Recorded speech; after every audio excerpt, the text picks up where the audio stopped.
안녕하세요. 천시민심의 천남수입니다. 이번 국회의원 강원도 선거 총정리하는 두 번째 시간입니다. 수도권과 충청권, 또 호남권의 지지를 통해서 여당 압승의 결과가 났던 이번 선거에서 그러면 원주시 갑과 원주시 을 선거에서 유권자들은 어떤 선택을 했을까요? 표심은 어땠을까요?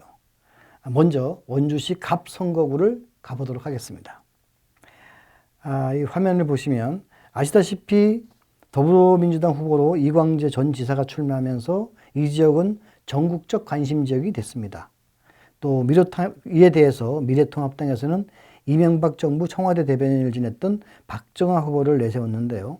문제는 더불어민주당 지역위원장이었던 권성중 후보가 이광재 후보 공천에 반발해가지고 무소속으로 출마하면서 판세가 많은 변수를 안게 되었다는 점입니다. 그런데 그럼에도 불구하고 당초 이광재 후보의 압승이 이제 예상이 됐었는데요. 결과적으로 이광재 후보의 신승이었습니다. 접전 끝에 승리. 이렇게 이제 결과가 나왔죠. 어렵게 이겼다는 얘기인데요. 그동안 그렇다면 갑선거구에서는 무슨 일이 있었던 것일까요?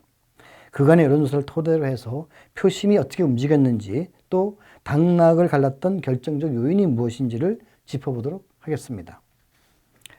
네, 그 원주시 갑선거는 두 차례 여론조사가 진행이 됐습니다. 지난 3월 27일 조사에서는 이광재 후보가 박정아 후보에 비해서 약 한 14%포인트 정도 차이로 이제 우세한 그런 양상을 보였는데, 선거를 약 한 일주일 남겨놓고 지난 4일부터 7일까지 도내 5개 언론사 조사에서는 그 격차가 좀 다소 좁혀져 있는, 그러니까 한 12% 정도 좁혀진 양상을 보였습니다. 아마 이때부터 좀 흐름은 일방적인 우세로 가기보다는 그 박정아 후보의 어떤 추격세가 있지 않았는가, 이런 것을 이제 예상할 수가 있는데, 하여간 그 선거 결과는 이광재 후보가 48.6%의 득표를 받아서 41.1% 득표에 그친 박정아 후보를 7.5%포인트 차이로 누르고 당선을 했습니다. 이 보면요. 일단 이광재 후보의 그 막강한 화력에 맞서갖고, 비록 그 패배는 했지만, 그 미래통합당의 박정아 후보의 선전이 먼저 눈에 띄지 않습니까? 그런 말씀을 드릴 수 있고, 사실 그 이광재 후보만큼 또 네거티브 공격 소재가 많은 후보도 드물 텐데요. 박정아 후보는 선거운동 기간 내내 나름대로 보수의 품격을 보여줬다라고 하는 평가를 받았습니다. 이광재 후보는 그러나 반면에 공천에 반발해서 무소속 후보로 출마한 권성중 후보로부터는 강한 공격을 받았죠. 그동안 지역에서 열심히 일을 해온 자리를 낙하산으로 꿰찼다든가, 아니면 이광재 후보에게 여러 가지 제기되고 있는 의혹이라든가 문제들에 대해서 실질적인 공격을 했는데, 이렇게 한 그 공격 것들이 이광재 후보의 당초 예상대로의 압승을 가로막은 그런 요인으로 작용했다. 이렇게 이제 분석도 가능할 것 같습니다. 또 이제 강원도 선대위원장으로서요, 그 타 지역의 지지 유세를 다니면서 자신의 지역구의 유권자에게 소홀하지 않냐 하는 일부지만 지역도 있었습니다. 이런 것도 영향을 줬겠고, 하지만 그럼에도 불구하고 이광재 후보의 저력이 접전 속에서도 승리할 수 있다라는 분석이 설득력이 있어 보입니다.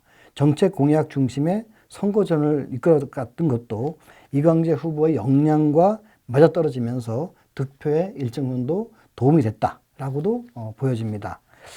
그래서 그런 점에서 원주시 갑 선거구를 한마디로 정리한다면 이광재의 저력, 그러나 피말리는 박빙승부였다라고 할 수 있겠습니다. 자, 다음은 원주시 을 선거로 가보겠습니다. 갑 선거구에 비해서 을 선거구는 애초부터 좀 다소 싱겁지 않느냐, 이런 이제 얘기도 있었고, 또 원주시 을이라는 지역 특성이 비교적 젊은 층이 많이 거주하고 있고, 또 수도권의 영향을 많이 받는 지역이어서 4년 전에 총선에서도 근소한 차이입니다만 현역인 송기현 후보가 당시 현역이었던 이강우 후보를 누르고 유일하게 민주당의 깃발을 꽂은 지역이기도 합니다. 그런 점에서 현역 크게 이제 역할을 많이 했던 그런 송기현 후보로서는 다시 재심을 받을 수 있지 않느냐 하는 여론이 일반적이어서 좀 어렵지 않게 승리할 수 있지 않겠냐 하는 이제 얘기가 좀 있었던 것도 사실이고요. 그래서 하여간 지난번 선거에서 패배했던 미래통합당의 이강우 후보가 설욕을 다짐하면서 리터 매치를 벌였습니다. 결과는 물론 이 송기현 후보의 낙승이었습니다. 지난 선거 과정에서 이들 지역의 표심, 낙승하게 된 표심의 변화가 어떻게 움직였는지 또 당락을 갈랐던 결정적 요인이 무엇이었는지를 한번 짚어보도록 하겠습니다.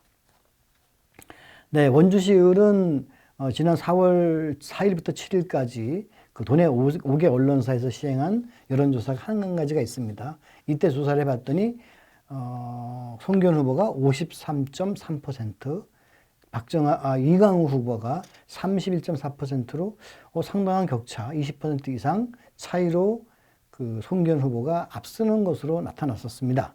그런데 선거 결과는 송기현 후보가 53.9%, 물론 절반을 넘게 지지를 받았죠. 그리고 이강우 후보가 43.2%, 이들 두 후보 차이는 10.7%포인트 차이였습니다. 여론조사보다는 그 간격이 많이 좁혀져 있는 상태라고 볼 수 있겠죠. 아마도 선거전이 치열하게 전개되면서 이강우 후보의 여러 가지 활발한 활동과 나름대로 정책 비전들이 이 지역 유권자들의 마음을 사서 그 폭이 좁아졌다라고도 볼 수 있을 것 같습니다. 그리고 일정 정도 농촌 지역을 중심으로 한 현 정부에 대한 심판론도 좀 작용이 되지 않았겠는가 하는데요. 기왕 말씀 나온 김에 바로 이번 선거가 정권에 대한 중간평가와 한편으로 야권에 대한 심판적 성격이 혼재됐다라고 볼 수 있습니다. 물론 수도권에서는 그 야권에 대한 그런 현 정부에 힘을 실어주자라고 하는 국정 안정론이 더 크게 힘을 받아서 수도권에서의 여당 압승이 나타났습니다만 이 원주시 을지의 경우는 그래도 농촌 지역의 경우도 있고 연령대도 많은 층들이 있기 때문에 이러한 보수적 입장을 가진 유권자는 정권 심판에 그 동의를 한 반면 마찬가지로 아파트 밀집 지역을 중심으로 한 젊은 층, 도시 지역의 표심은 현 정부에 힘을 실어주자 그 수도권의 표심과 큰 차이 없이 영향을 미쳤던 것으로 이 두 가지가 서로 충돌했다라고 볼 수가 있는데 그 충돌의 결과는 도시층, 수도권의 바람의 승리였다라고 볼 수 있겠죠. 그래서 원주시 을 선거구 표심은 수도권 표심에 더 가까웠다. 이렇게 볼 수가 있겠습니다. 그래서 그 결과 송기현 후보가 재선의 완성으로, 재선 성공으로 나타났다고 할 수 있습니다. 지금까지 천심민심의 천남수였습니다. 감사합니다.